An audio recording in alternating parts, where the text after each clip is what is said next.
Ge mawulire agataliiko nfuufo ng'ajaguzza okweza emyaka 41 egy'obukulu akulira ekibiina ky'NUP Robert Kyagulanyi Ssentamu asazeewo okutwalira ku baana abaliko obulemu ku mibiri gyabwe mu kifo ekiyitibwa St. Lilian Jubilee ekisangibwa e Gayaza. Akulira ekibiina ky'NUP Robert Kyagulanyi Ssentamu ku mazaalibwa ge agabaddewo olwaleero asazeewo okujaguza n'abaana abaliko obulemu mu kifo kya St. Lilian Jubilee ekisangibwa e Gayaza. Abadde wamu n'abafamire ye yonna.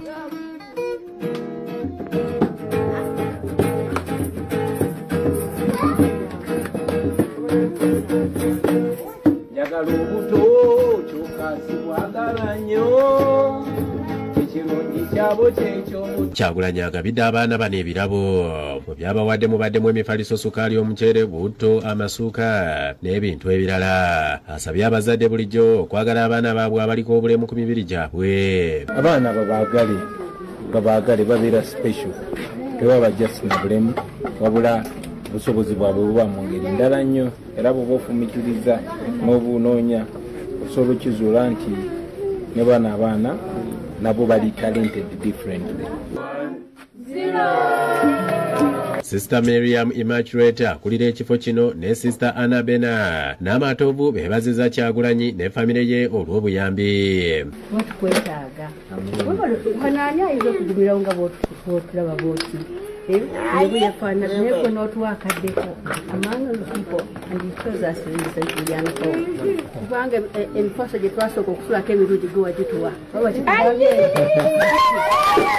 mu ngeri y'emu Namakoola Christine omutuuze w'Ezzanaamu division y'e Makindye Ssaabagabo asobeddwa olwa muwala we Namakula Beatrice ow'emyaka 4 okufuna ekituli ku mutima nga mu kiseera kino asanga akaseera akazibu okussa kyokka tewali bujjanjabi bumala olw'obufunda bw'ensawo.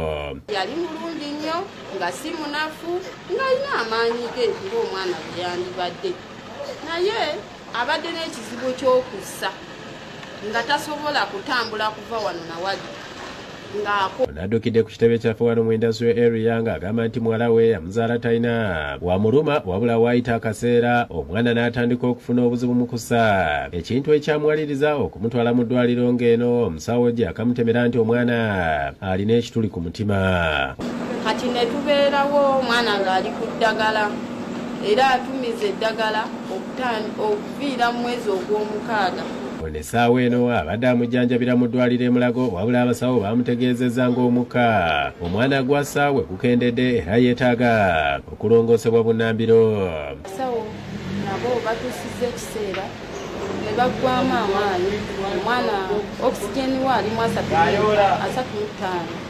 Kati nebagamba kolanga wekisoboka omwana ono tulabe nga tumulongoosa, naye nga we mundaba nze maama nze taata, ndina abaana 4, taata waabwe yadduka, baŋŋambye bamutwala India kumulongoosa, baagala $18 million omwana wange bamutwale India, naye nga we mundaba. Sofia Nalukenge yakusakidde eggule lino ku lwa Bukedde TV.